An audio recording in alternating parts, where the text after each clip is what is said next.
सभी विद्यार्थियों को नमस्कार। मैं उमेश माथुर। आज हम पढ़ते हैं प्रायिकता। बिल्कुल बेसिक से शुरू करते हैं, जीरो से। तो पहले तो देखते हैं प्रायिकता है क्या है। जब भी किसी घटना के होने को अपन मैथमेटिकली एक्सप्रेस करते हैं, गणित के रूप में या मात्रात्मक रूप में व्यक्त करते हैं, तो उस घटना की प्रायिकता कहलाती है। कई बार ऐसी बातें आती हैं कि अपन को अनुमान लगाना होता है। जैसे आप कहते हैं कि आज बारिश होगी या नहीं होगी, तो आप अनुमान लगाते हैं कि आज बारिश होने के चांसेस 70% है। तो ये क्या है? ये भी किसी घटना के होने को व्यक्त करने की बात है। लेकिन जब 70% बोल रहे हैं तो अपन आधार 100 ले रहे हैं। सारी स्थितियां 100 के बराबर हों तो बारिश होने की चांसेस कितनी हो गई? 70। लेकिन प्रायिकता के केस में क्या है? आधार अपन 1 ले लेते हैं। तो वहाँ अपन क्या कहेंगे? जब प्रायिकता बताएंगे कि उसकी बारिश होने की प्रायिकता आज 0.7 है। दोबारा से, जब भी किसी घटना के होने को हम मात्रात्मक रूप में या गणित के रूप में व्यक्त करते हैं तो वो प्रायिकता कहलाती है। Again, when we express happening of an event mathematically और you can say quantitatively, it is called probability of that event. तो प्रायिकता पढ़ने के लिए कुछ परिभाषाओं की आवश्यकता है। तो पहले कुछ छोटी छोटी परिभाषाएं देखते हैं, फिर अपने मेन टॉपिक पर आएंगे। सबसे पहले आता है अभिप्रयोग, एक्सपेरिमेंट। एक्सपेरिमेंट क्या है? किसी भी कार्य को करने की प्रक्रिया एक अभिप्रयोग कहलाती है। और अगर और अच्छी तरह से कहें कि दी हुई परिस्थितियों में किसी भी कार्य को करने की प्रक्रिया एक अभिप्रयोग कहलाती है। The process by which an operation can be performed is called an experiment. जैसे आप देखें, सिक्कों को उछालते हैं, tossing of a coin, tossing of a coin. तो आप क्या है? सिक्कों को उछाल रहे हैं। तो सिक्कों को उछालने की जो प्रोसेस है वो एक्सपेरिमेंट है। एक पासे को उछालना, सिक्के को उछालना, इसी तरह पासे को उछाल सकते हैं, पासे को उछालना, टॉसिंग ऑफ ए डाई। पासा सब लोग समझते हैं, जैसे सांप सीढ़ी खेलते हैं, लूडो खेलते हैं। इस तरह का छोटा सा क्यूब होता है एक, उसमें 6 फेस हैं। हर फेस पर एक अंक डिजिट लिखी होती है कोई, जैसे 1 2 3। ऊपर 1 है, नीचे के फेस पर कुछ लिखा होगा। 3 के पीछे 3 वाली फेस है, उसके पीछे भी कुछ होगा। 2 वाली फेस है, इसके पीछे भी कुछ होगा। तो छोटा सा क्यूब, इसकी 6 फेस है, हर फेस पर एक अंक लिखा होता है 1 से लेकर 6 तक। तो ये पासा कहलाता है। तो पासे को उछालना, उछालने की जो प्रोसेस है, फेंकने का जो तरीका है, वो एक्सपेरिमेंट है। सिक्के को उछालना, सिक्के को फेंकने का जो तरीका है, वो एक्सपेरिमेंट है। ताश की गड्डी से एक पत्ता निकालना, ताश की गड्डी, आपके पास प्लेइंग कार्ड्स होते हैं, ताश के पत्ते, बाउंड पत्ते होते हैं, उनको अच्छी तरह से आप फेंट लें, उसको सफल कर लें और फिर एक कार्ड निकालें। तो जो निकालने की जो प्रक्रिया है वो एक्सपेरिमेंट है। या आपके द्वारा कोई प्रॉब्लम सॉल्व करना, आपको प्रॉब्लम दे दी कोई मैथमेटिक्स की, आप सॉल्व करें, तो सॉल्व करने की जो प्रक्रिया है वो एक्सपेरिमेंट कहलाती है। एक बार पढ़ लेते हैं इसको दोबारा से। दी हुई परिस्थितियों में किसी कार्य को करने की प्रक्रिया जिसका कि अंत में कोई परिणाम अवश्य हो, एक अनुप्रयोग कहलाती है। जो अपन बात कर रहे थे वही है। Again, the process by which an operation can be performed in the given circumstances and which gives some result at the end is called an experiment. For example, tossing of a coin, सिक्के को उछालना, ताश की गड्डी से पत्ते का निकालना, किसी गणित की समस्या को आप द्वारा हल करना। तो ये सब क्या है? एक्सपेरिमेंट हो गए, एक्सपेरिमेंट के एग्जाम्पल हो गए। दोबारा से, किसी भी कार्य को करने की प्रक्रिया एक अभिप्रयोग कहलाती है और उसका कुछ ना कुछ रिजल्ट भी निकलना चाहिए। जैसे सिक्कों को आप फेंकेंगे तो सिक्कों को फेंकने पर क्या क्या रिजल्ट आएंगे? या तो हेड आएगा या टेल आएगा। फिर देखते हैं निश्चित परिणाम वाले अभिप्रयोग। अच्छा, अभी अपन बात कर रहे थे सिक्कों को उछालने की।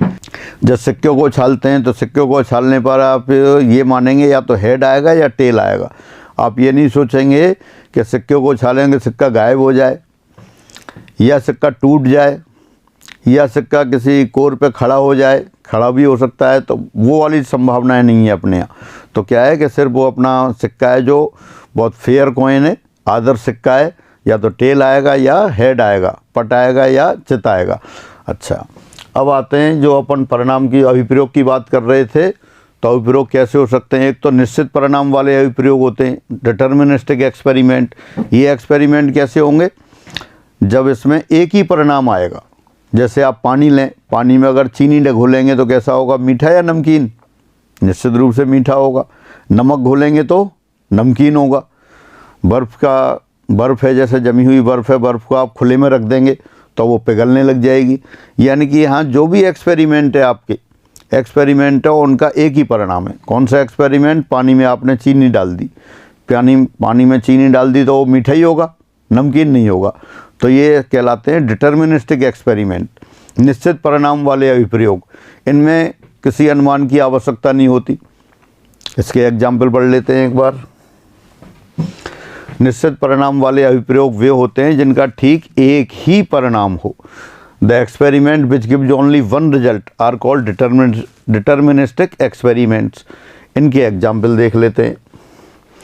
पानी में शक्कर घोलने पर पानी मीठा ही होगा, निश्चित रूप से मीठा होगा, नमकीन तो हो ही नहीं सकता। दूध में पानी डालने पर वह पहले से पतला हो जाएगा, बिल्कुल ठीक है। गर्मियों में बर्फ़ को खुले में रखें तो वह पिघलने लग जाएगी।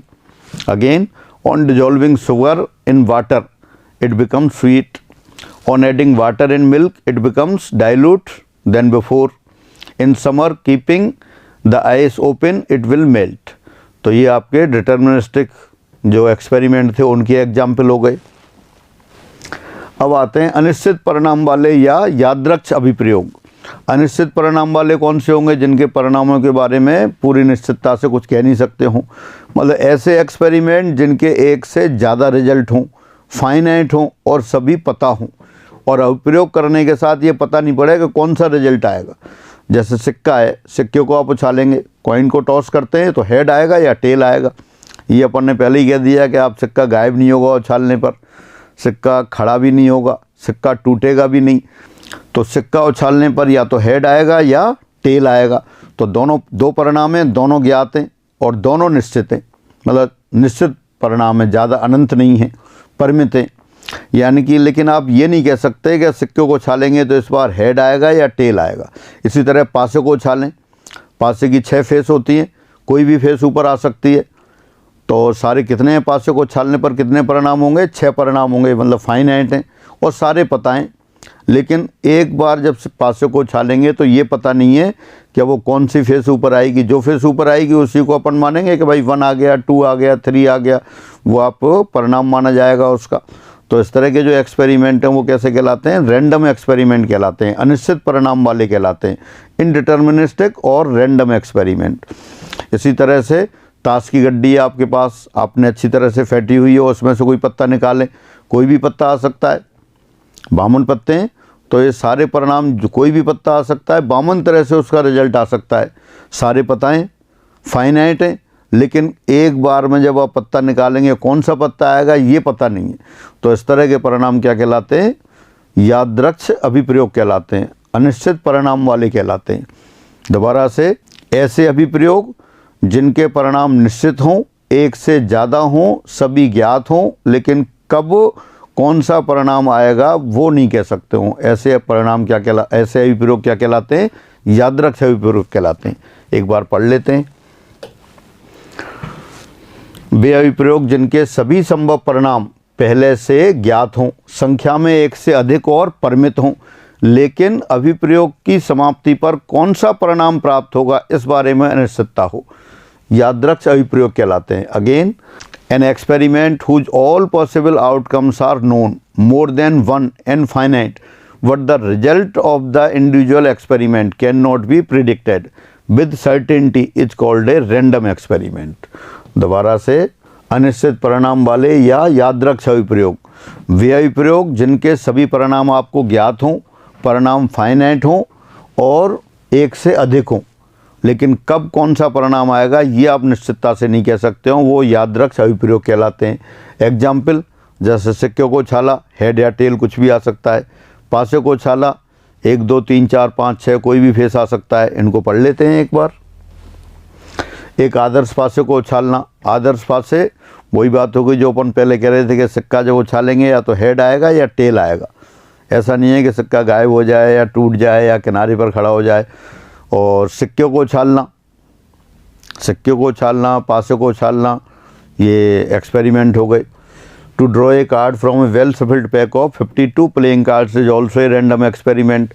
ताश की गड्डी से एक पत्ते को निकालना, ये जो एक्सपेरिमेंट है ये भी कैसा है, यादृक्ष अभिप्रयोग है। तो इस तरह से यादृक्ष अभिप्रयोग की बात हुई। फिर आगे बढ़ते हैं। प्रतिदर्श समष्टि, सैंपल स्पेस, ये क्या है, किसी भी अभिप्रयोग के सभी संभव परिणामों का समुच्चय उस अभिप्रयोग का प्रतिदर्श समष्टि कहलाता है। Again, set of all possible outcomes of an experiment is called sample space of that experiment. जैसे आप सिक्कों को उछालेंगे तो हेड आएगा या टेल आएगा, तो दोनों का जो समुच्चय, दोनों को रखने वाला, वही इसका सैंपल स्पेस हो गया। कुछ सैंपल स्पेस अपन देख लेते हैं। एक बार परिभाषा पढ़ लेते हैं दोबारा से। किसी अभिप्रयोग के सभी संभव परिणामों का समुच्चय उस अभिप्रयोग का प्रतिदर्श समष्टि कहलाता है। The set of all possible outcomes of an experiment is called the sample space of that experiment. अब कुछ एग्जाम्पल अपन इसके देख लेते हैं। मुख्य प्रतिदर्श समष्टि, मेन सैंपल स्पेस। सबसे पहले लिखते हैं आप, एक सिक्के की एक उछाल का सैंपल स्पेस। एक सिक्के की एक उछाल का सैंपल स्पेस, या तो हेड आएगा या फिर टेल आएगा। Sample space of tossing of one coin, एक सिक्के को उछाला तो या तो आपके पास क्या आ जाएगा, हेड आ जाएगा, और या फिर टेल आ जाएगा। और अगर दो सिक्कों की बात हो जाए कि दो सिक्कों को उछालते हैं, sample space of tossing of two coins, दो सिक्कों को एक साथ उछालें या एक सिक्के को दो बार उछालें, दोनों एक बात है।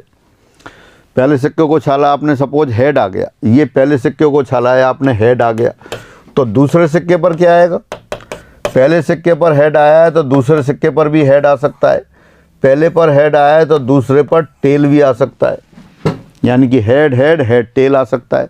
और अगर पहले सिक्के पर टेल आ गया होता तब, तो दूसरे सिक्के पर आपका हेड भी आ सकता है और टेल भी आ सकता है।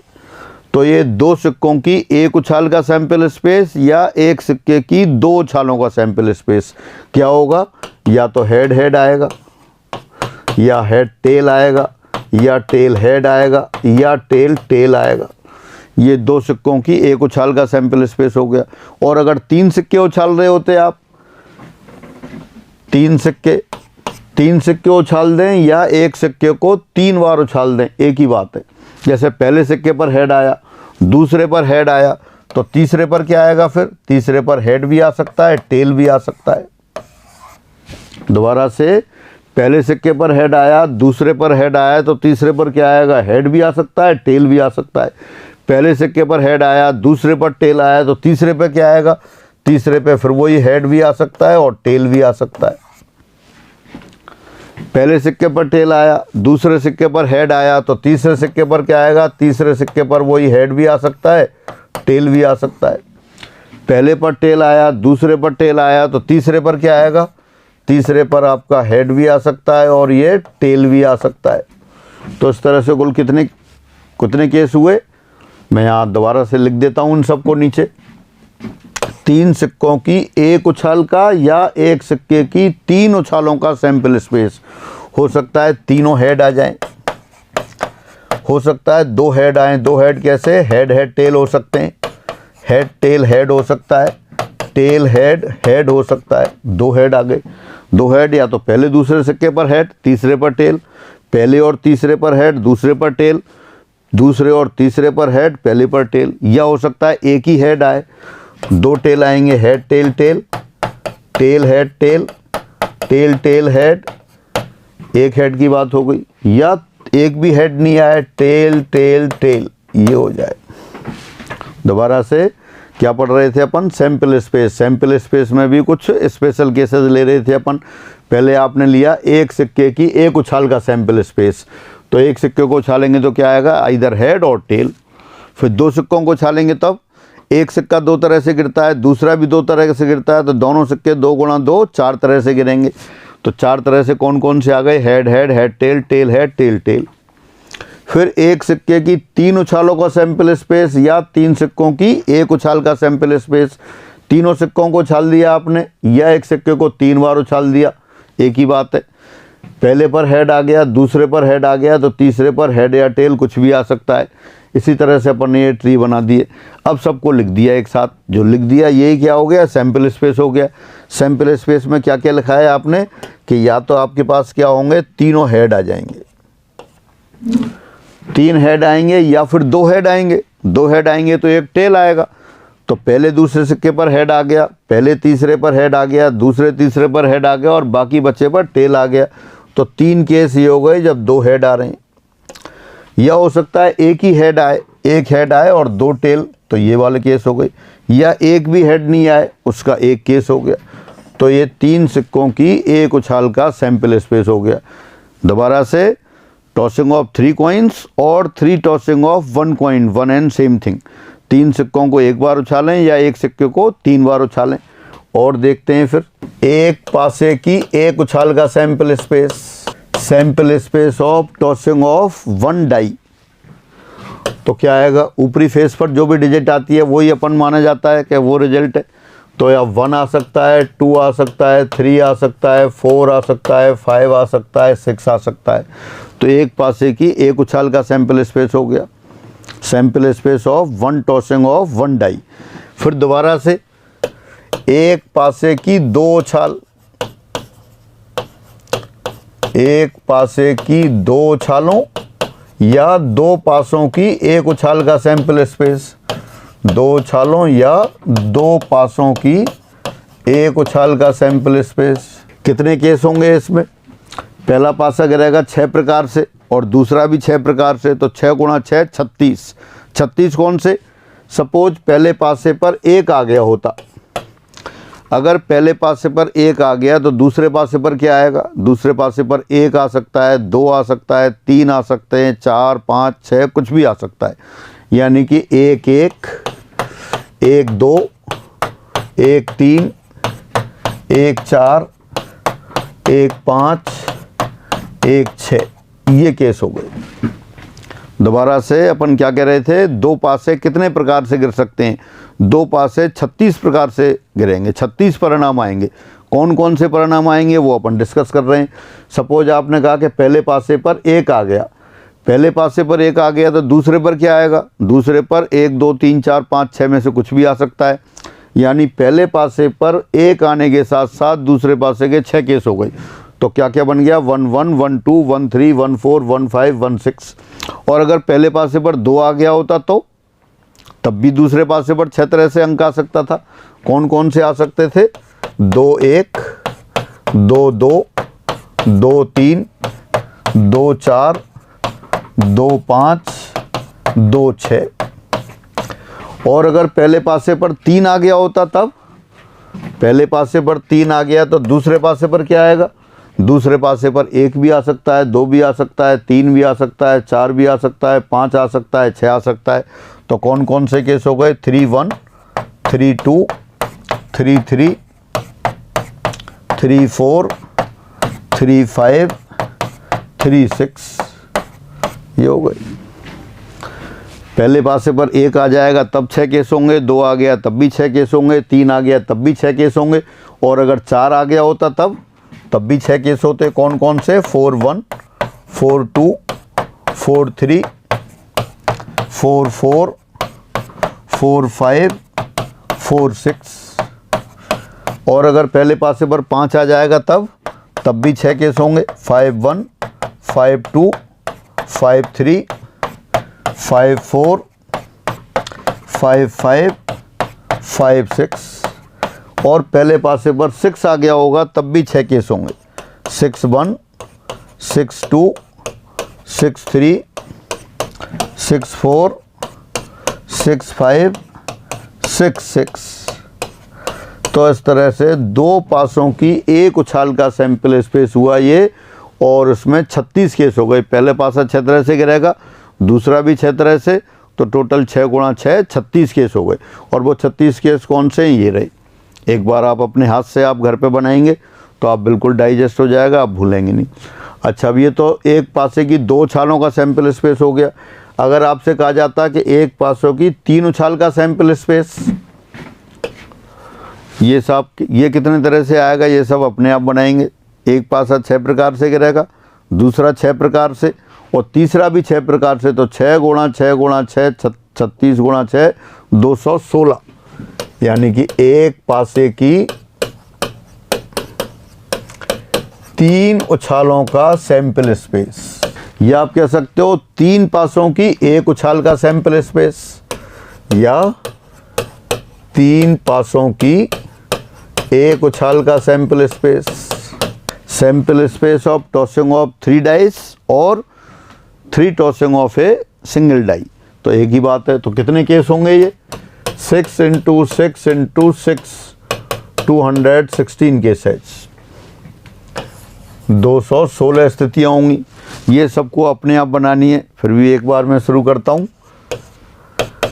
सपोज पहले पासे पर एक आया, दूसरे पासे पर भी एक आ गया। अभी जो 36 केस थे उनमें से पहला केस ले रहे हैं अपन। कौन सा था पहला केस? ये था, पहले पासे पर 1 और दूसरे पासे पर 1। अब पहले पर 1 आ गया, दूसरे पर 1 आ गया, तीसरे पर क्या आएगा वो अपन देखते हैं। तो तीसरे पर 1 आ सकता है, 1,1,2, तीसरे पर 2 आ सकता है, तीसरे पासे पर 3 आ सकता है, तीसरे पासे पर 4 आ सकता है, तीसरे पासे पर 5 आ सकता है, और तीसरे पासे पर 6 आ सकता है। तो एक पहले केस के 6 केस मैंने लिख दिए। बाकी हर कितने केस थे उसमें? 36 केस थे। दोबारा देखें, 1 से लेके 6 तक ये 36 केस थे। हर केस के साथ 6 केस और आएंगे। तो 36 गुणा 6 216 केस हो गए। वो कौन से होंगे वो देखें। ये जैसे पहला केस आपने लिखा 1 तो 1 के बाद तीसरे पासे पर 1 2 3 4 5 6 कुछ भी आ सकता है। पहले केस के साथ 6 केस, दूसरे के साथ 6 केस, तीसरे के साथ 6 केस, इस तरह सभी 36 केसों के साथ 6 स्थितियाँ हुई। तो कुल स्थितियाँ कितनी हो गई? 36 गुणा 6 216 हो गई। अब इनमें भी कुछ ये पूछ लेते हैं कि कई बार ऐसा भी काम पूछ भी सकते हैं और अपने पास अलग अलग काम भी वो क्वेश्चंस में यूज भी होगा।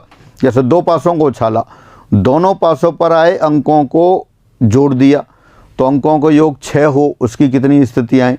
तो पहले तो अपन सारी देख लेते हैं, फिर उनको याद करने की बात करेंगे। यानी कि 2 पासों को उछालने पर आए अंकों के योग की स्थितियां, या ये भी सैंपल स्पेस लिख लेते हैं, योग का सैंपल स्पेस। 2 पासों को उछाला तो उन पर जो डिजिट आएंगी उन सबको दोनों को जोड़ दिया तो क्या क्या स्थितियां होंगी? सबसे पहला केस तो क्या था? 1 तो 1 + 1 2 आ जाएगा, और लास्ट में था 6 6 + 6 12 आ जाएगा। तो सबसे छोटा अंक तो सबसे छोटी संख्या तो आएगी 2, और सबसे बड़ी संख्या आएगी 6 + 6 12। तो देखो उसकी अपन टेबल बना लेते हैं। पहले पासे पर आए अंक वो ऊपर लाइन में लिख दिए 1 2 3 4 5 6, और दूसरे पासे पर आए अंक आपने यहाँ लिख दिए 1 2 3 4 5 6 प्लस यहाँ लिख दिया। अब अपन ये टेबल बना लेते हैं। 1 + 1 2 जोड़ते जाते हैं इस तरह से, पहले पासे का एक अंक और दूसरे पासे का। तो 1 + 1 2 आ गया, फिर 1 + 2 3 आ गया, 1 + 3 4, 1 + 4 5, 1 + 5 6, 1 + 6 7। फिर दूसरे को लिया 2 + 1 3, 2 + 2 4, 2 + 3 5, 2 + 4 6, 2 + 5 7, 2 + 6 8। इसी तरह से फिर यहाँ 3 + 1 4, 3 + 2 5, 3 + 3 6, 3 + 4 7, 3 + 5 8, 3 + 6 9। इसी तरह से आगे लिख देते हैं 5 6 7 8 9 10। यहाँ से आएगा 6 7 8 9 10 11, और लास्ट में आ गया आपका 7 8 9 10 11 12। तो ये टेबल बनी है आपकी। तो कम से कम तो क्या आया? 2 आया, और ज़्यादा से ज़्यादा कितना आया? 12 आया। आपको बहुत बार ऐसी ज़रूरत पड़ेगी, आपसे यही पूछ सकते हैं कि 2 पासों को उछाला गया है, उन पर आए अंकों के योग को जोड़ा गया, तो 7 कितनी स्थितियों में आएगा? तो वो सारा अपन यहाँ से देख सकते हैं। अगर ये टेबल नहीं बनाते हैं तो आपको अलग अलग कैलकुलेट करनी पड़ेंगी कि 7 कब कब आया? 1 6 1 और 6 हुआ तब 7 आएगा, 2 और 5 आएगा तब, 3 और 4 आएगा तब, 4 और 3 आएगा तब, 5 और 2 आएगा तब, 6 और 1 आएगा तब। ये 6 स्थितियां बन रही हैं। तो ये अपन यहाँ पे कैलकुलेट कर लेते हैं और फिर उनको याद कर लेंगे।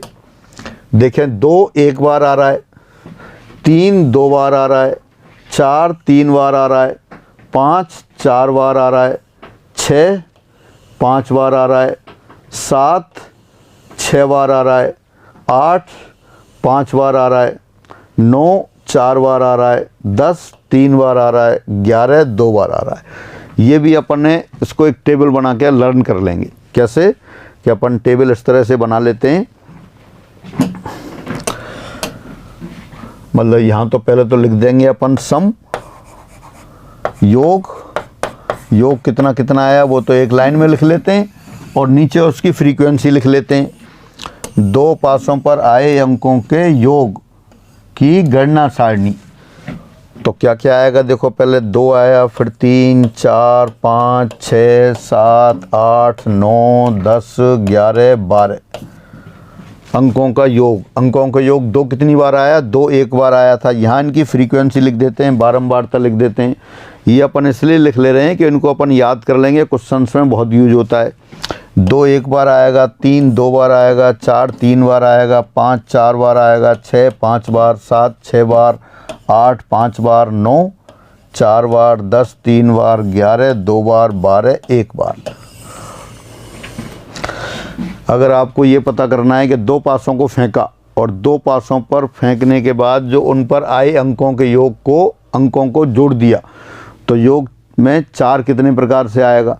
तो 4 किस तरह से लिखेंगे अपन, 1 3 2 2 3 1, तो वो कितने प्रकार से आ रहा है, 3 प्रकार से। तो उसको बार बार करने की बजाय अपन एक टेबल बना ले रहे हैं और उस टेबल को लर्न कर लेंगे। और लर्न करना आसान है, आप देख लिया आपने, ये 2 3 4 5 6 7 8 9 10 11 12 कैसे आ रहा है, 1 से गिनती शुरू की, 1 2 3 4 5 6, फिर उल्टा 5 4 3 2 1। हाँ, और अगर आपसे ये पूछ लेते कि 3 पासों को, ये थोड़ा टिपिकल हो जाएगा लेकिन फिर भी एक छोटी छोटी चीज़ें आप इसमें देख सकते हैं। 3 पासों को उछालने पर आए अंकों के योग की स्थितियां।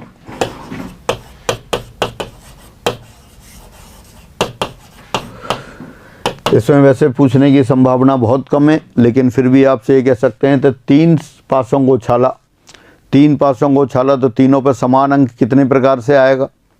तो समान अंक तीनों पे या तो 1 1 1 1 आएगा, या 2 2 2 2 आएगा, या 3 3 3 आएगा, यानी कि 6 तरीके से आ सकता है। ये आपसे पूछ लें कि अंकों का योग 3 कितने प्रकार से आएगा, तो 3 तो एक ही प्रकार से बनेगा। कैसे, 1 + 1 + 1।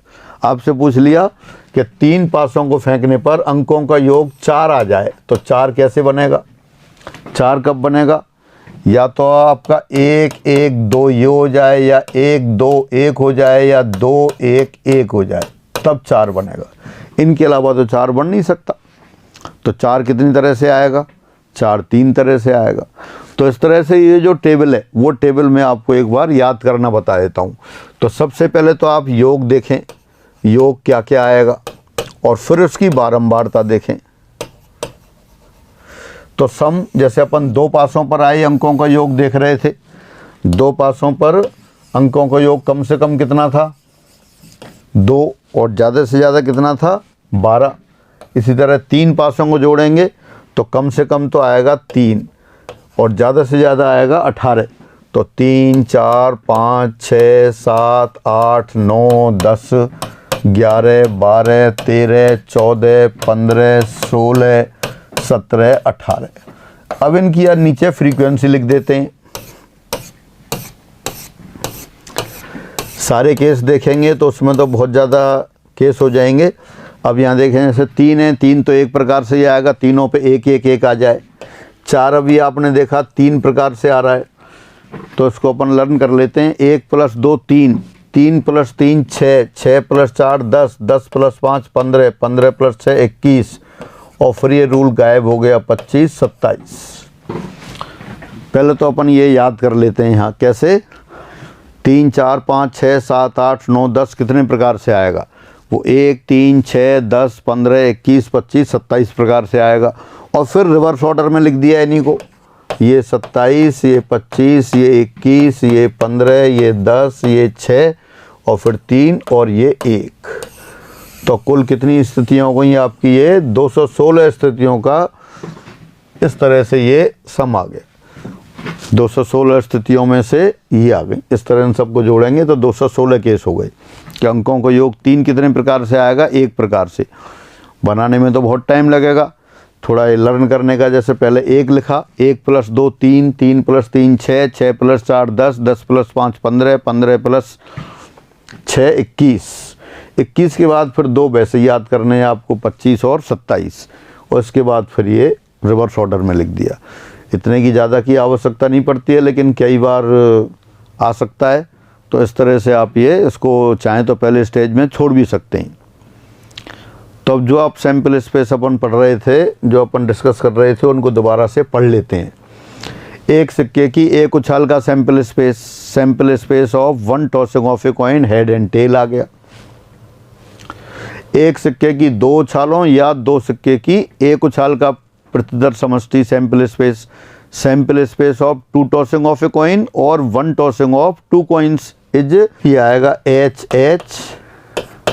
HT या तो दोनों हेड हो गए। दोबारा लिख देता हूँ एक बार, double head, head head, head tail, tail head, tail tail, ये हो गया। 2 सिक्कों की एक उछाल या एक सिक्के की 2 उछालों का सैम्पल स्पेस। एक सिक्के की 3 उछालों या 3 सिक्कों की एक उछाल का sample space of 3 tossing of a coin और 1 टॉसिंग ऑफ 3 कॉइन्स। कितने केस थे? 2 × 2 × 2 8 केस थे। और 8 केस में कैसा था?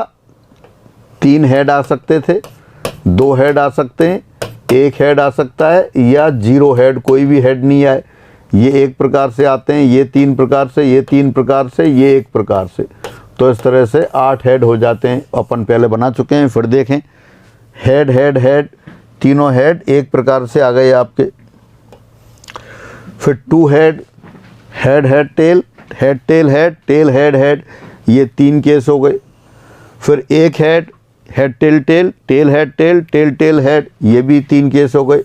और 1 भी हेड नहीं, यानी कि तीनों टेल, ये 1 केस हो गए।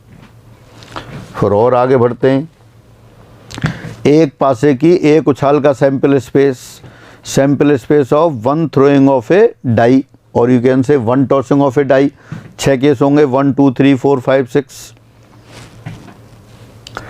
एक पासे को 2 बार या 2 पासों को 1 बार उछालने का sample space of 2 tossing of a die और 1 टॉसिंग ऑफ 2 डाइस। तो देखें, वही अपने केस बनाए थे। पहले पासे पर अगर 1 आ गया तो दूसरे पासे पर क्या आएगा? 1 आ सकता है, 2 आ सकता है, 3 4 5 6 कुछ भी आ सकता है। तो पहले पासे पर 1 आने के 6 केस हो गए, 1 1 1 2 1 3 1 4 1 5 1 6। इसी तरह से 2 1 से लास्ट में फिर 6 6 36 केस हो गए। पहले आप लिख चुके थे। तो एक पासे को 3 बार या 3 पासों को 1 बार उछालने का सैम्पल स्पेस। तो इसमें अपन ने देख लिया था पहले कितने केस आते हैं, 6 × 6 × 6, 216 केसेज। और क्या क्या बने थे? पहले पासे पर 1, दूसरे पासे पर 1, पहले पर 1 और दूसरे पर 1 आ गया तो तीसरे पर 1 2 3 4 5 6 कुछ भी आ सकता है। वो अपन ने कुल 216 केस में से 6 केस अपन ने बना दिए थे। बाकी साहब आप इसी तरह से इसको बना सकते हैं। ये एक पासे को 3 बार उछालने का सैम्पल स्पेस हो गया, 216 केस होंगे। यस। 2 पासों को उछालने पर आए अंकों के योग का sample space of sum of digits on 2 dice tossed is this. ये अपन ने पहले बना लिया। पहले पासे पर आए अंकों को ऊपर लिखा और दूसरे पासे पर आए अंकों को लेफ्ट हैंड कॉलम में, फिर सबको जोड़ा। कम से कम तो 2 आता है और ज़्यादा से ज़्यादा 12। ये अपन ने, अगर आपको कोई एक केस लिखना है, जैसे आपसे कहा जाए कि 5 आने की स्थितियाँ, योग 5 आने की स्थितियाँ, तो एक बार अगर आपने अपने हाथ से बना रखा है तो जल्दी से आप इसको लिख सकते हैं। कौन कौन सी आएंगी? 1 4 2 3 3 2 और 4 1। 5 आने की स्थितियां ये हैं आपकी 1 2 3 4। हाँ सही है बिल्कुल। ये आपका 1 4 2 3 3 2 4 स्थितियां हो गई। तो ये अपन ने पहले बना लिया था, फिर नोट भी कर लिया। एक दोबारा इसको याद करने के लिए लिख लेते हैं टेबल। फिर 2 पासों पर आए अंकों का योग और उनकी बारंबारता स्थितियां, कम से कम 2 और ज़्यादा से ज़्यादा 12। तो 2 कितनी बार आ रहा है? 1 बार। 3 आ रहा है 2 बार। 4 आ रहा है 3 बार। 5 4 बार। 6 7 बार।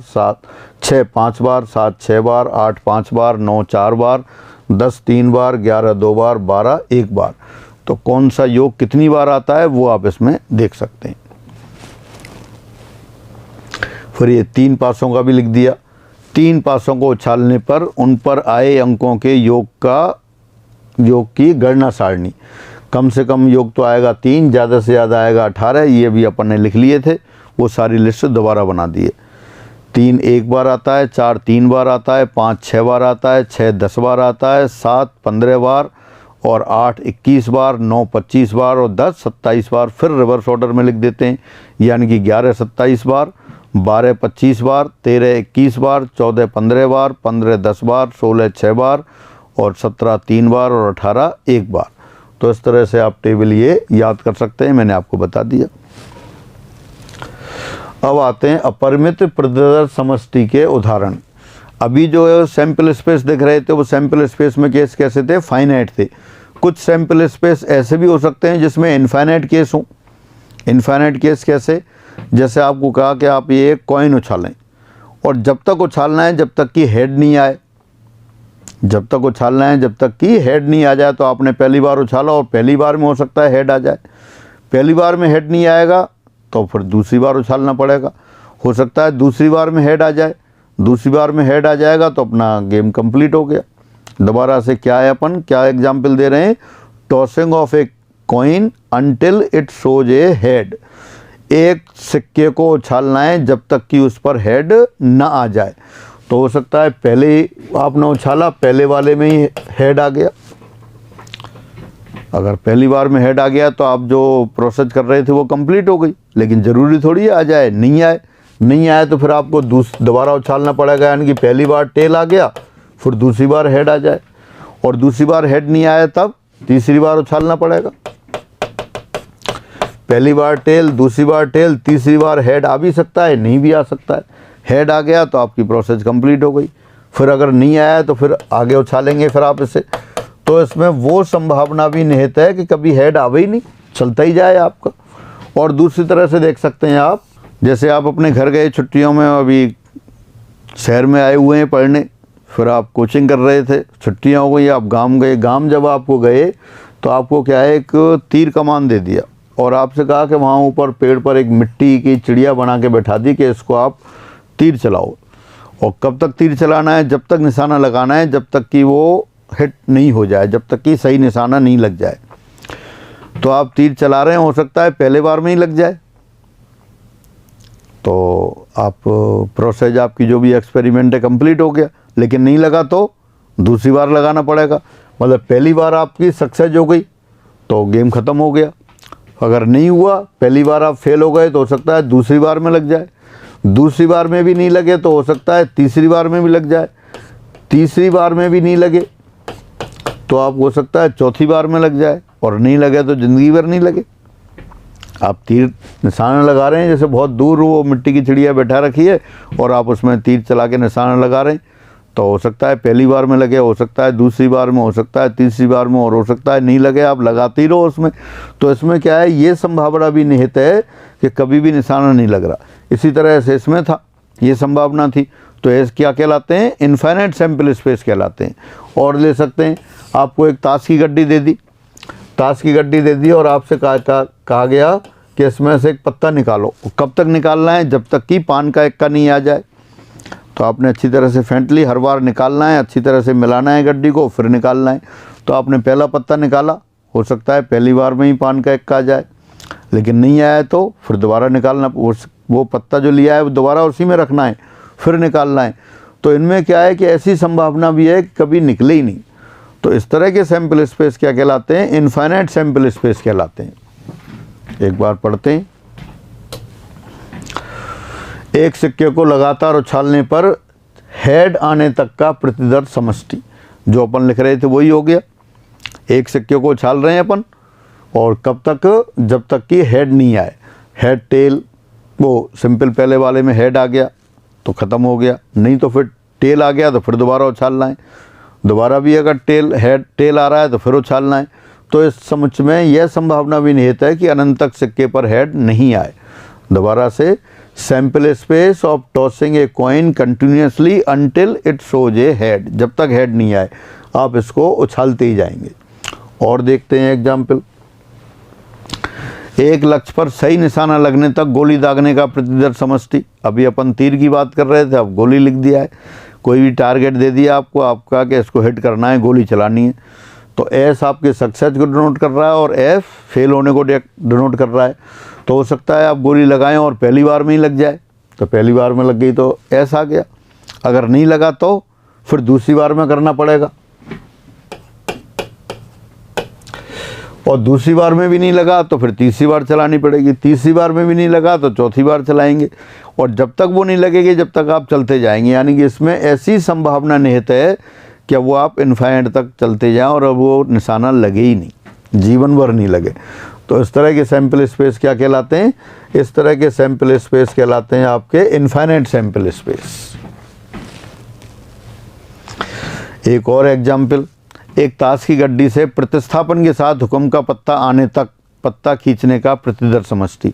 वही पहले ही केस हो गया, एस हुक्म का पत्ता आने को डिनोट कर रहा है और एफ ना आने को डिनोट कर रहा है। तो पहले बार में आ सकता है, दूसरी बार में आ सकता है, तीसरी बार में आ सकता है, और हो सकता है कभी भी नहीं आए।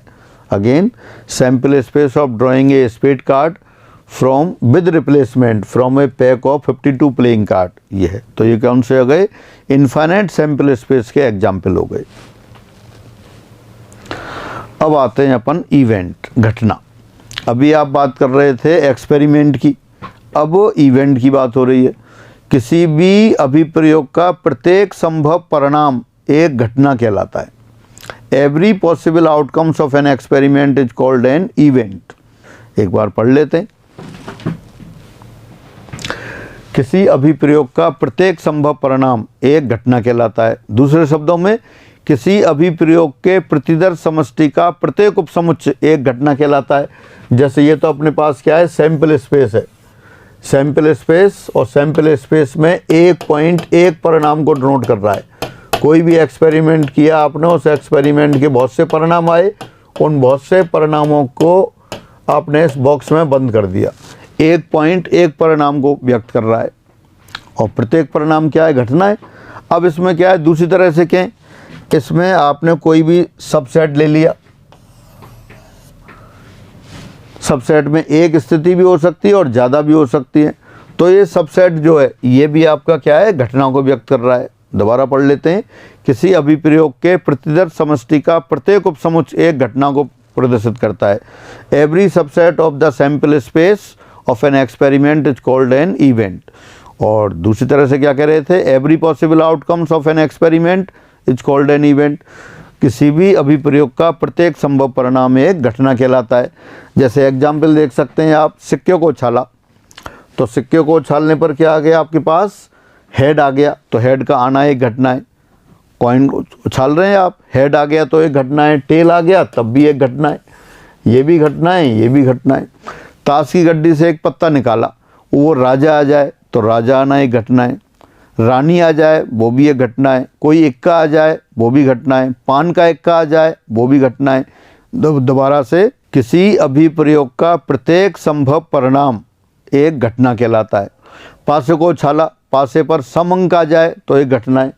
आपने कोई भी डाई ली, पासा लिया और उसको उछाल दिया, उछालने पर ऊपरी वाली फेस पर जो आएगा, जो भी अंक आ रहा है वो ये घटना है।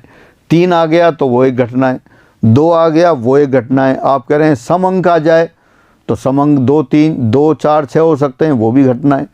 तो इस तरह से किसी भी अभिप्रयोग का प्रत्येक संभव परिणाम एक घटना कहलाता है। ये घटना के कुछ एग्जाम्पल हो गई। फिर आती है सरल घटना। सरल घटना जिसमें प्रतिदर्श समष्टि का एक ही बिंदु सम्मिलित हो। जैसे आपने पासे को उछाला, पासे को उछालने पर कितने परिणाम आए? 6 आए। उन 6 में से कोई एक परिणाम आप ले लें, उससे जो घटना बन रही है वो सरल घटना कहलाती है। जैसे पासे को उछालने पर 6 का आना एक घटना है। ताश की गड्डी में से एक पत्ता निकालने पर पान का राजा आना वो एक घटना है। दोबारा से, सरल घटना सैंपल स्पेस का एक ही पॉइंट ले लिया जाए, उससे जो घटना बन रही है वो सरल घटना कहलाती है। पढ़ लेते हैं एक बार। किसी प्रतिदर्श समष्टि के एक बिंदु के संगत घटना सरल घटना कहलाती है। दोबारा से, an event having only one point of the sample space is called a simple और एलिमेंट्री इवेंट। सरल घटना, सिंपल और एलिमेंट्री इवेंट। जैसे ताश की गड्डी से पत्ता निकालने पर पान का राजा आना एक सरल घटना हो गई। पासे को उछालने पर अंक 3 आना ये भी सरल घटना हो गई। तो इस तरह से ये सरल घटनाएं, छोटी छोटी परिभाषाएं हैं, सभी महत्वपूर्ण है। और जो आपके छोटे लेवल के एग्जाम हैं उनमें आपको कोई भी परिभाषा भी पूछी जा सकती है कि ये सरल घटना कौन सी है या ये कौन सी घटना है। आगे बढ़ते हैं। अब लेते हैं अपन मिश्र या संयुक्त घटनाएं, कंपाउंड इवेंट्स। किसी भी सैंपल स्पेस के 2 या 2 से अधिक बिंदुओं को लेने पर जो घटना बनती है वो आपकी संयुक्त घटना कहलाती है। जैसे आपने 2 सिक्कों को उछाला, 2 सिक्कों को उछाला तो क्या आ गया? 2 सिक्कों को उछालने पर head head, head tail, tail head, tail tail. अब आपसे कहा कि कम से कम एक हेड आने की घटना, कम से कम एक हेड आना या आने की घटना, at least one head on 2 coins tossed. तो कौन कौन से केस आएंगे इसमें? हेड टेल आ गया, टेल हेड आ गया, हेड हेड आ गया। कम से कम एक हेड का मतलब एक या एक से अधिक हेड, तो ये मिश्र घटना हो गई। या पासे को उछाला, पासे को उछालने पर समअंक आना 2, 4, 6। पहले कह रहे थे पासे को उछालने पर 3 आना, एक ही बिंदु आ रहा था तो वो सरल घटना, एक से ज़्यादा बिंदु आ रहे हैं तो वो मिश्र घटना। फिर एक बार पढ़ लेते हैं। जब 2 या अधिक सरल घटनाएं साथ साथ घटें तो घटना संयुक्त घटना कहलाती है। प्रत्येक संयुक्त घटना के लिए संगत प्रतिदर्श समष्टि के 2 या 2 से अधिक बिंदु होंगे। Again, when 2 or more than 2 events occur simultaneously, the event is called compound event. 2 or more than 2 points of corresponding sample space form a compound event. यानी प्रतिदर्श समष्टि के 2 या 2 से अधिक बिंदु मिलकर जो घटना बनाएंगे वो संयुक्त घटना होगी। सरल घटनाओं में से 2 या 2 सरल घटनाएं, 2 या 2 से अधिक सरल घटनाएं ले लेंगे तो जो नई घटना बनेगी वो कंपाउंड इवेंट होगी, संयुक्त घटना होगी, मिश्र घटना होगी। इसके एग्जाम्पल पढ़ लेते हैं। 2 सिक्कों को उछालने पर कम से कम एक चित आना। कम से कम एक चित में कितनी स्थितियाँ हो गई? 3 स्थितियाँ हो गई। कौन कौन सी? HT, TH, HS। तो एक ऐसी घटना हो गई, संयुक्त घटना हो गई। 3 सिक्कों की उछाल में पट से ज़्यादा हेड आना। Again, getting more heads than the tails on tossing of 3 coins। 3 सिक्कों को उछालने पर हेड, टेल से ज़्यादा हेड आना, तो या तो आपका 2 हेड आ जाएं या आपके 3 हेड आ जाएं। तो पहले 2 हेड हैं, एक टेल है, यानी कि हेड टेल से ज़्यादा है। 3 हेड हैं, टेल है ही नहीं, 0 है, तब भी ज़्यादा है। तो ये कौन सी घटना हो गई? ये घटना हो गई संयुक्त घटना है। 3 सिक्कों को उछालने पर टेल से ज़्यादा हेड आना, पट से ज़्यादा चित आना, तो ये क्या है? आपकी संयुक्त घटना हो गई। अब लेते हैं पूरक घटना। पूरक घटना क्या होती है? ये सैंपल स्पेस है आपके पास, सैंपल स्पेस में सारे पॉइंट हैं और इसमें घटना ए दे दिया आपने, ये घटना ए है। तो सैंपल स्पेस के वो बिंदु जो ए में नहीं है ये सब मिलकर क्या बना देंगे? ए की पूरक घटना बना देंगे और इसको ए बार या ए डैश से डिनोट करते हैं। दोबारा से, ये पहले आपने सैंपल स्पेस ले लिया। सैंपल स्पेस कौन सा है? ये सैंपल स्पेस हो गया और सैंपल स्पेस के अंदर एक घटना ए है। ए घटना है तो ए के अलावा जो बिंदु हैं सैंपल स्पेस के वो ए की पूरक घटना कहलाती है। और ए की पूरक घटना को या तो ए डैश लिख देते हैं या ए बार लिख देते हैं या कॉम्प्लीमेंट ऑफ ए सी लिख देते हैं। जैसे भी आप कह रहे थे तीन सिक्कों को उछालने पर टेल से ज़्यादा हेड आने की घटना HST, STH, THH और HHH। ये कौन सी घटना है? ये तीन सिक्कों को उछालने पर टेल से ज़्यादा हेड आने की घटना है। अब एक ही पूरा घटना लिखते हैं A बार। तीन सिक्कों को उछालने पर कितने केस आ रहे थे? 8 केस आ रहे थे। 8 में से ये 4 हटा दें। 4 हटा दें तो कौन से बचेंगे? टेल टेल टेल बचेगा और 2 टेल 1 हेड बचेंगे।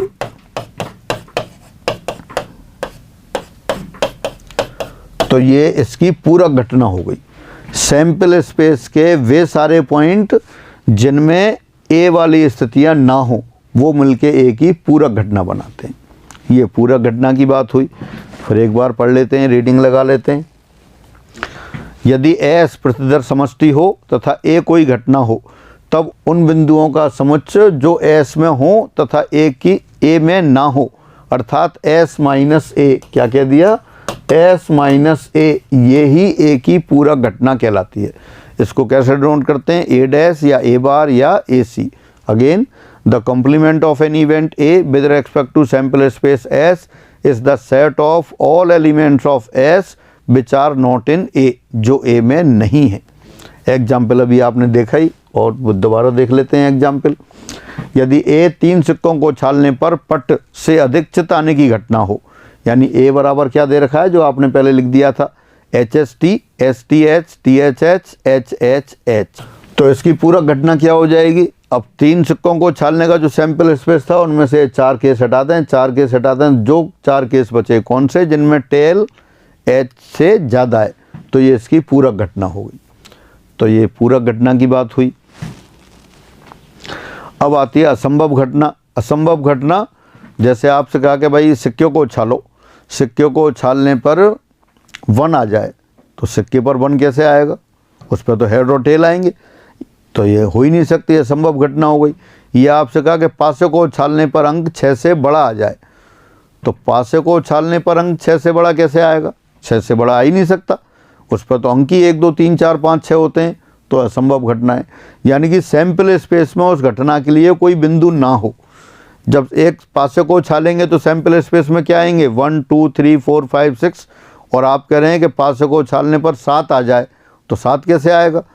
ऐसी घटना जिसके संगत कोई भी बिंदु सैंपल स्पेस में ना हो, वो ये असंभव घटना कहलाती है।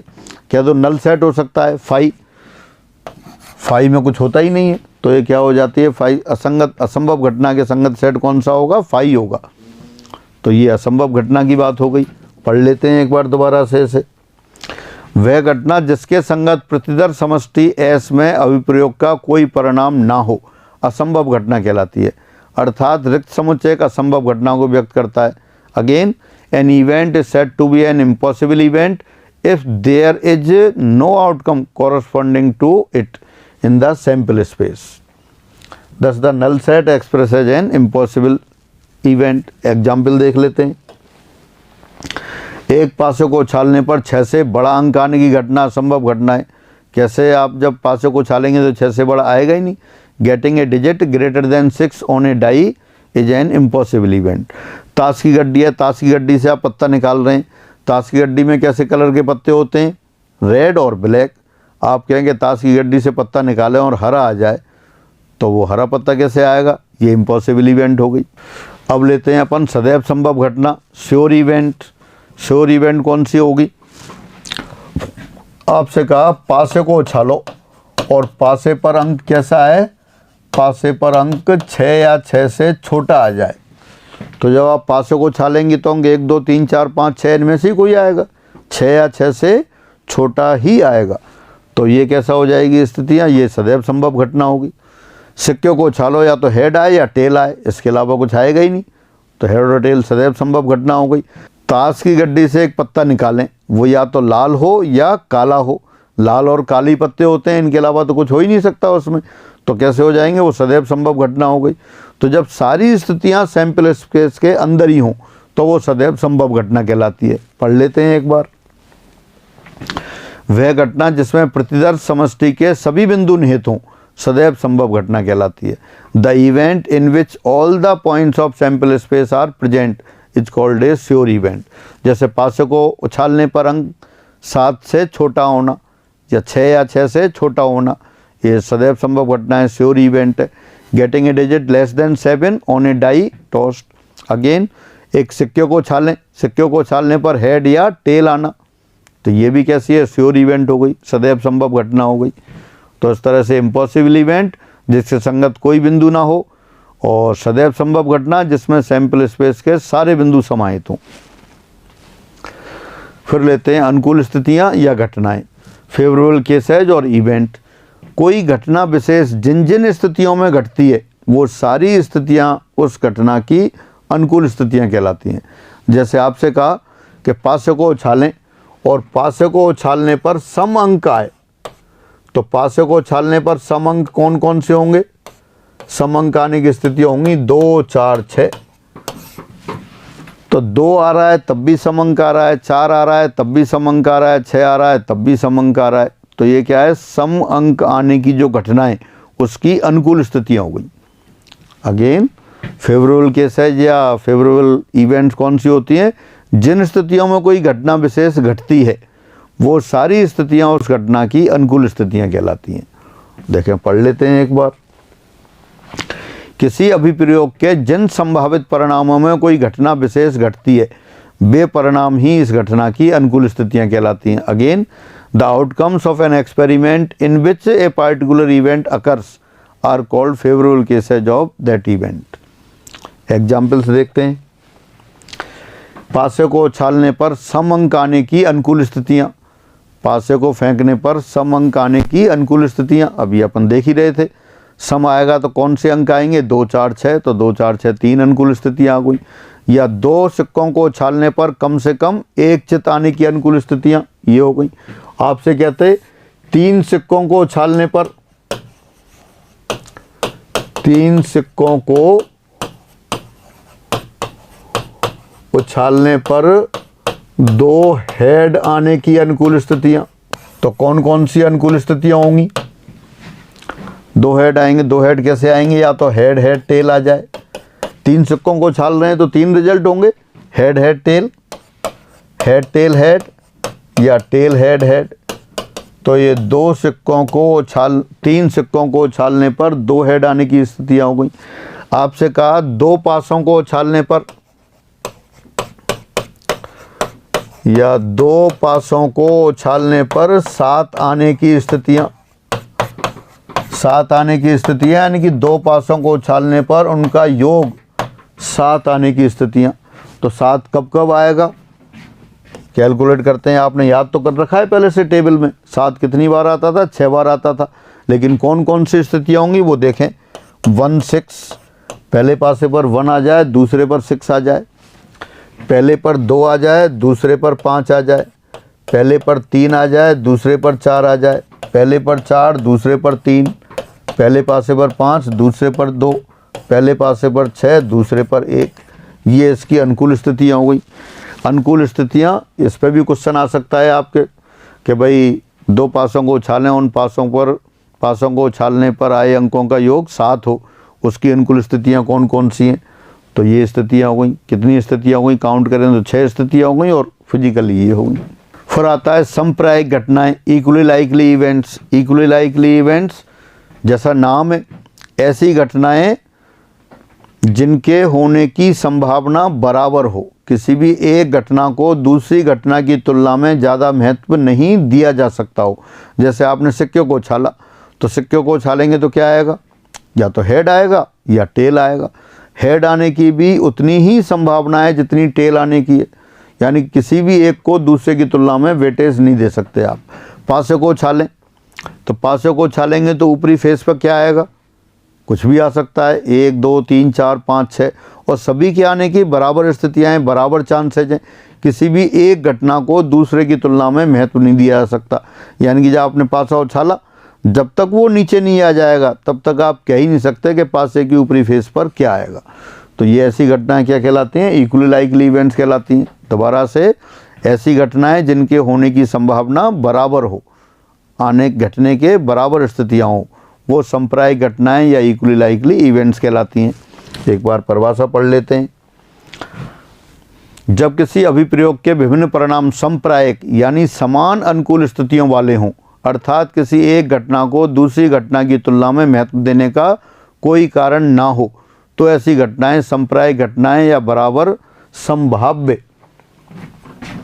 ये यहाँ क्या है आपका, ये बराबर संभाव्य होने की घटना, तब ये संप्रायिक घटनाएं कहलाती हैं। दोबारा से, if events have same chances of happening that is equal favourable cases then they are said to be equally likely. In other words, if the occurrence of none of them is expected in preference to the other, the outcomes are said to be equally likely। फिर example देख लेते हैं, जो अभी अपन discuss कर रहे थे वही एग्जाम्पल हो गए। एक पासे को उछालने पर 1, 2, 3, 4, 5, 6 में से किसी भी एक अंक के आने की अनुकूल स्थितियां समान हैं, सब एक ही बार आएंगे, इसलिए घटनाएं संप्रायिक हैं। या घटनाओं 1 या 2 या 3 या 4 या 5 या 6 में से किसी एक घटना को दूसरी घटना की तुलना में महत्व देने का कोई कारण नहीं है। नो रीजन टू एक्सपेक्ट 1 और 2 और 3 और 4 और 5 और 6 इन प्रेफरेंस टू द अदर। तो ऐसी घटनाएं क्या कहलाती हैं? इक्वली लाइकली घटनाएं कहलाती हैं। एक सिक्के को उछालने पर हेड या टेल का आना संप्रायिक है, या हेड या टेल में से किसी भी एक को दूसरे की तुलना में महत्व नहीं दे सकते।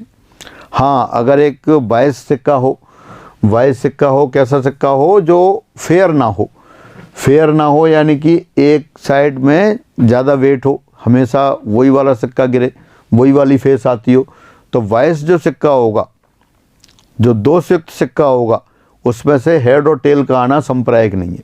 जैसे अपन बैडमिंटन खेलते हैं आप, तो उसमें कॉक होती है तो नीचे वेट लगा होता है, हमेशा वही हिस्सा नीचे आता है, तो वो क्या है? फेयर नहीं है, मतलब इक्वली लाइकली केसेज नहीं है। इसी तरह से आपने पिक्चर देखी होगी शोले में अमिताभ बच्चन के पास जो सिक्का है उसमें दोनों तरफ हेड है, तो वो फेयर कॉइन नहीं है, जब भी आप टॉस करेंगे तो हेड ही आएगा। या एक साइड में कोई ऐसे कॉइन हो गए, एक साइड में कुछ वेट लगा दें आप, जब भी वो टॉस करेंगे तो वही वाली साइड नीचे आएगी। तो इस तरह के क्या है, सिक्के फेयर नहीं होते, तो वहाँ उछालेंगे तो वो संप्रायिक नहीं होते आपके। तो इस तरह से संप्रायिक घटना और उसकी बात रही।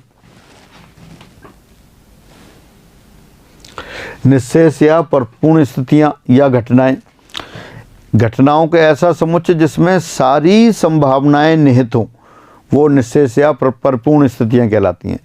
जैसे एक सिक्के को आप उछालें और एक सिक्के को उछालें, अपन ये मान के चल रहे हैं कि सिक्का उछालने पर ना तो गायब होगा, ना टूटेगा, ना किनारे पर खड़ा होगा, तब क्या आएगा? या तो हेड आएगा या टेल आएगा। तो ये इसकी एग्जॉस्टिव केसेज हैं, परिपूर्ण स्थितियां हैं। एक और एग्जाम्पल लेते हैं। सपोज माथुर क्लास एच के स्टूडेंट का टेस्ट लिया, और टेस्ट लिया ऐसा 30 स्टूडेंट है क्लास में, और टेस्ट लिया जब ये कहा कि जिसके सबसे ज़्यादा मार्क्स आएंगे उसको प्राइज़ दी जाएगी। अब सबसे ज़्यादा 100 नंबर का एग्ज़ाम लिया और सबसे ज़्यादा नंबर आए 13, तो 13 वाले ने टॉप कर गया, तो 13 वाले को इनाम दे दिया आपने। तो यानी कि इनाम देने की जो घटनाएं या स्टूडेंट के द्वारा इनाम प्राप्त करने की घटनाएं वो एग्जॉस्टिव है। 30 स्टूडेंट हैं, 100 नंबर का टेस्ट लिया और ये डिक्लेयर कर दिया था कि जिसके सबसे ज़्यादा मार्क्स आएंगे उसको ही इनाम मिलेगी। तो सबसे ज़्यादा मार्क्स आए 13, तो 13 वाले को इनाम दे दी, टॉपर हो गया। अब दोबारा टेस्ट लिया, तब ये कहा गया कि जिसके सबसे ज़्यादा मार्क्स आएंगे लेकिन कम से कम 75% आएंगे उसको इनाम दी जाएगी।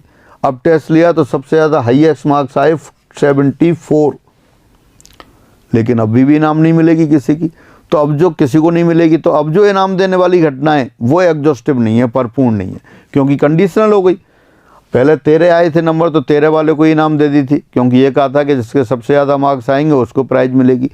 अब ये कहा है कि जिसके सबसे ज़्यादा आएंगे लेकिन एटलीस्ट 75% हो, कम से कम 75% हो, तब इनाम दी जाएगी।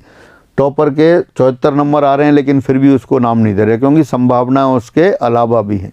तो जब सारी स्थितियां उसी में समाहित हों तब वो कहलाती हैं निश्शेष या परिपूर्ण स्थितियां। एक बार पढ़ लेते हैं। घटनाओं का एक समुच्चय परिपूर्ण कहलाता है यदि इसके संगत अभिप्रयोग की सभी संभव स्थितियां इस समुच्चय में समाहित हों, अर्थात अभिप्रयोग के होने की स्थिति में कोई भी घटना इस समुच्चय से बाहर ना हो और इस समुच्चय की कम से कम एक घटना अवश्य घटित हो। Again a set of event is said to be exhaustive if all the possible cases are included in the set, that is no outcomes we outside the set when the experiment is performed and at least one of the event must occur। Example देखते हैं। यदि यह माना जाए कि किसी सिक्के को उछालने पर ना तो वह गायब होगा, ना टूटेगा और ना किनारे पर खड़ा होगा, तब या तो उस पर हेड आएगा या टेल आएगा, अर्थात सिक्के को उछालने पर हेड और टेल का आना निश्चित स्थितियाँ हैं। Again it is supposed that on tossing a coin it is neither missing nor breaking or nor standing on its edge, then either it shows a head or a tail, thus appearing head or tail on the coin are exhaustive cases। ये exhaustive cases हो गई, निश्चित स्थितियाँ हो गई। तो ये आपकी कुछ परिभाषाओं की बात रही। इस तरह से आपने आज एक्सपेरिमेंट और इवेंट दो चीज़ें देखी, दोनों के कुछ अलग अलग केस देखे, उनके एग्जाम्पल देखे, साथ साथ सैम्पल स्पेस देखा। तो आज ये बहुत महत्वपूर्ण पद थे सारे, कुछ इन पे भी क्वेश्चंस बन जाते हैं छोटे छोटे, जब अपन क्वेश्चंस करेंगे तब इन पर आएंगे। तो आज की क्लास में अपन इतना ही रखते हैं, शेष फिर अगली क्लास में लेते हैं। सभी को नमस्कार।